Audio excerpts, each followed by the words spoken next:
यक्ष प्रश्न। भाजपा 2017 के सप्तऋषि और महर्षि जीत का मंत्र तो दिया लेकिन खुद हार गए।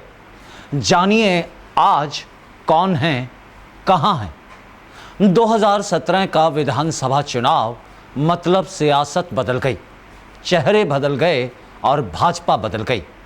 कोई जांच नहीं, कोई सवाल नहीं, कोई जवाब नहीं।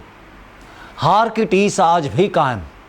सवाल आज भी उठ रहे हैं कि धूमल सहित उनके कैंप की इतनी बड़ी हार कैसे हुई, और जब अमित शाह बड़े पद की घोषणा मंडी में करके आए थे तो वो क्या मुख्यमंत्री या उप मुख्यमंत्री के पद पर आसीन होने का पहला संदेश जयराम ठाकुर को लेकर था?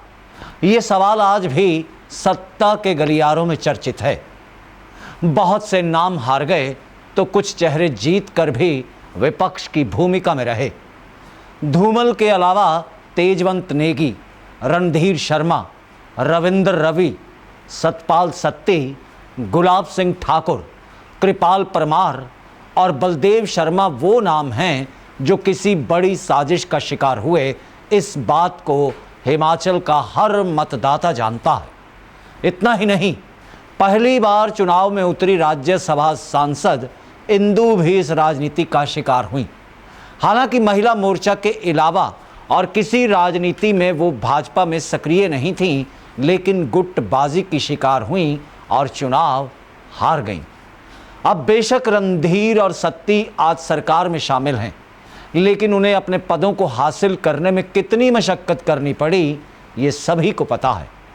राजीव बिंदल विधायक तो बन गए, लेकिन प्रदेशाध्यक्ष के तौर पर लंबा नहीं चल पाए और उन्हें भ्रष्टाचार के नाम पर अध्यक्ष पद से इस्तीफा देना पड़ गया। ज्वालामुखी से विधायक लगातार अपनी ही सरकार के खिलाफ बोलते रहे। रमेश धवाला सजग राजनेता थे और पिछले चुनाव में विधानसभा में डटे रहे, तभी वह जीत हासिल कर पाए। ठाकुर गुलाब सिंह के लिए अब प्रकाश राणा बड़ी बाधा बन चुके हैं और रविंद्र रवि के लिए होशियार सिंह बड़ा रोड़ा बनकर सामने आए हैं। इन दोनों की बात करें तो बड़े नाम भाजपा के थे।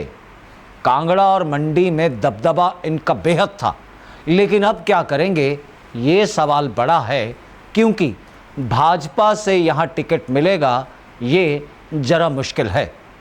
तेजवंत नेगी किन्नौर से विधायक रहे, लेकिन अब वहाँ दूसरा गुट हावी हो चुका है।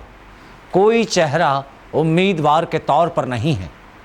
इंदु गोस्वामी इस राजनीति से पहले भी अलग रहीं और गुटबाजी से दूर खड़ी नजर आईं और दोनों ही गुटों से उन्हें नुकसान ही हुआ, लेकिन सांसद बनाकर उन्हें हाई कमान ने मजबूत कर दिया।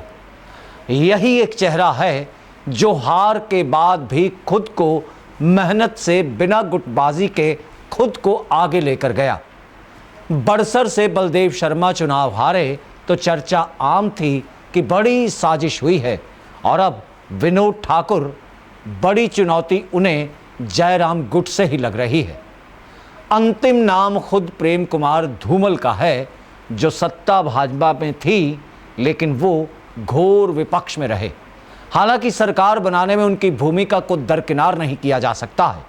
अब एक बार फिर चुनाव है, सत्ता को लाने वाला ग्रुप बाहर है, राजनीतिक तजुर्बे की कमी वाले लोग अंदर। कृपाल परमार चुनाव हारे, उपचुनाव का टिकट ही काट दिया और फतेहपुर जीतने का सपना अधूरा रह गया। उपचुनाव में भाजपा की हार कई सवाल खड़े कर गई। यक्ष प्रश्न का मतलब है वो सवाल जिसका जवाब 5 साल बाद भी नहीं मिला, और अब आशा कर रहे हैं कि 2022 का चुनाव प्रदेश की जनता को इस सवाल का जवाब जरूर देगा।